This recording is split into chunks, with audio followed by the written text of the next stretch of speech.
ఒకసారి టీవీ ఛానల్లో ఒక ఐఏఎస్ ఆఫీసర్ని ఇంటర్వ్యూకి పిలిచారు. ఆయన పేరు విష్ణువర్ధన్ ఐఏఎస్. ప్రపంచ మీడియా అంతా చూస్తుండగా ఆజ్ తక్ టీవీ ఛానల్లో ఇంటర్వ్యూ చేశారు ఆయన. ఎలా నువ్వు ఐఏఎస్ ఆఫీసర్ అయ్యావు? తృణీకరించబడిన వాడివి కదా, వెధవరాలి కుమారుడివి కదా, ఎలా ఈ స్థాయికి నీవు వచ్చావు? తల వంచి ఆయన చెప్తాడు, నా ఈ ఘనతకు ప్రధాన కారణం నా ప్రభు అయిన యేసు క్రీస్తు వారు. ఎలా అయిందయ్యా? నేను చిన్నపిల్లడికి ఉన్నప్పుడు మా నాన్న చనిపోయాడు.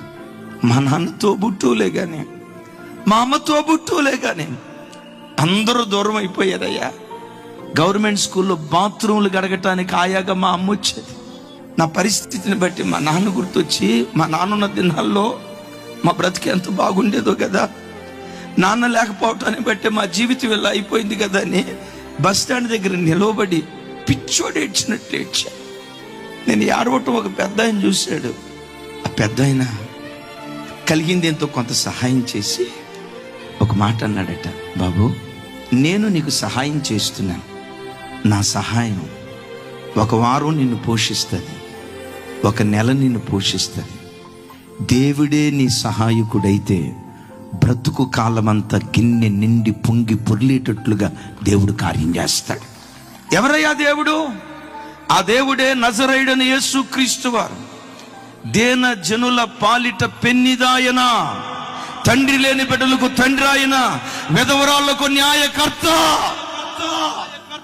ఆ మాటను విని వాళ్ళ అమ్మ దగ్గరికి వెళ్ళాడు. అమ్మా ఇలా యేసు ప్రభు తండ్రి లేని వారికి తండ్రి అంటమ్మా, వెధవరాళ్ళకు న్యాయకర్తటమ్మా. తల్లి చెప్పిందట, బాబు దగ్గరలో ఎక్కడైనా చర్చి ఉందేమో కనుక్కో, వెళ్దాం. కనుక్కున్నాడు. చర్చికి వెళ్ళటం ప్రారంభించాడు. ఆ బాబు 10వ తరగతి లోపే బాప్తిస్మం తీసుకున్నాడు. విష్ణువర్ధన్ కృపావర్ధన్గా మార్చబడ్డాడు. 10వ తరగతికి వచ్చేసరికి తాను ఏ జిల్లాలో చదువుతున్నాడో ఆ జిల్లా అంతట్లో 5th ర్యాంక్. ఎవరో చెప్పారు, ఇంత మంచి మేధావి కదా సివిల్స్ రాయంటే సివిల్స్ రాశాడట. దేవుని కృప 2-3 ప్రయత్నాలలోనే ఐఏఎస్ ఆఫీసర్గా దేవుడు నాకు ఉద్యోగం అనుగ్రహించాడు. అనాథవా, ఆలన పాలన లేని గోడల్లో మొలిచిన హిస్సోపు మొక్కవా, నీ మంచి చెడులు విచారించే నాథుడు ఒక్కడు కూడా లేకుండా జీవిత పోరాటంలో ఒంటరిగా మిగిలిపోయావా? నీ ఒంటరితనంలో నా యేసును జంటగా చేసుకో.